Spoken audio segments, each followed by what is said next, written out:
After traveling more than 4,000 miles and nearly reaching the Pacific Ocean, the exhausted Lewis and Clark expedition were stopped by torrential rains and fierce winds. Forced to find refuge, they picked a small cove or a niche. In between steep cliffs and the pounding waves, the Corps of Discovery spent 6 days in what William Clark described as the most disagreeable time I have experienced. In his journal, Clark wrote, "It would be distressing to a feeling person to see our situation at this time. All wet and cold with our bedding, etc. also wet, in a cove scarcely large enough to contain us." Clark's parting words were, About 3 o'clock the wind lulled and the river became calm.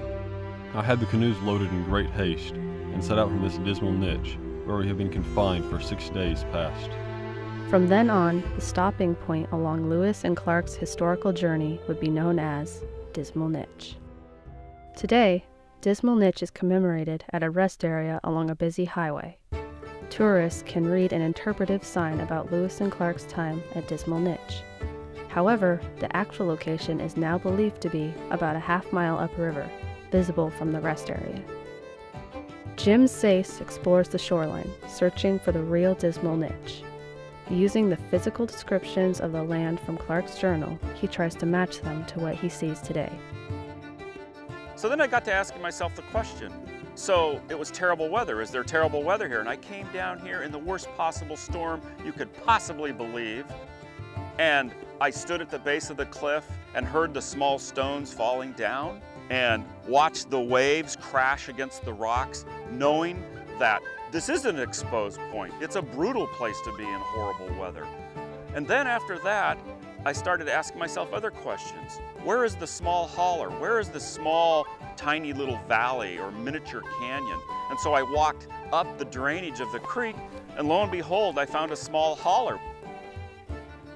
And the hair literally stood up on the back of my head because I realized there was a sequence of features in the landscape for which the journal was talking about.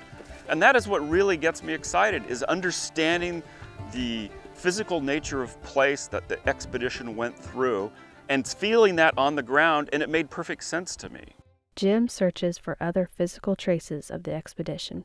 I even came out here one day at a low tide and I looked for all of the rocks that they might have gathered to weigh down their 5 dugout canoes.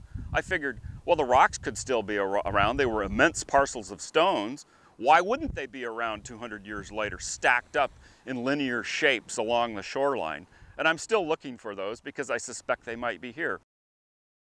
Jim hasn't found any rock piles, but he believes he has found the correct location. The area has steep cliffs and a small stream. When you combine hard features of the landscape, these streams, niches, rocks, cliff faces, areas where during terrible rains, little stones were tumbling down on them, there can only be one place that describes that place. Dismal Nitch.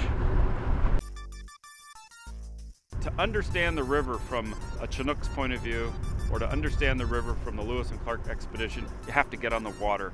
You have to literally get down on the water in a low boat, like a canoe. By driving along the river in a car, you'd never get that feeling. And when you're on the water, so low to the water, you feel like you're in the throat of the river sometime, ready to be swallowed, because the river can change.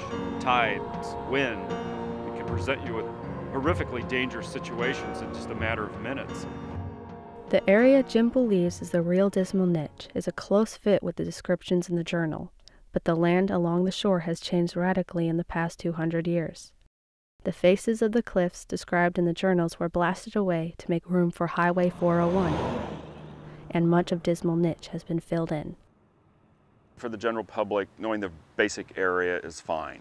But for other individuals, they want to understand where the expedition members were because they think there's some transference of the essence of exploration, that by going to that location, they can relive the experience and get a sense of what it was like 200 years ago. The exact location of Dismal Nitch may never be conclusively proven, but for Jim, the connection to history has already been made.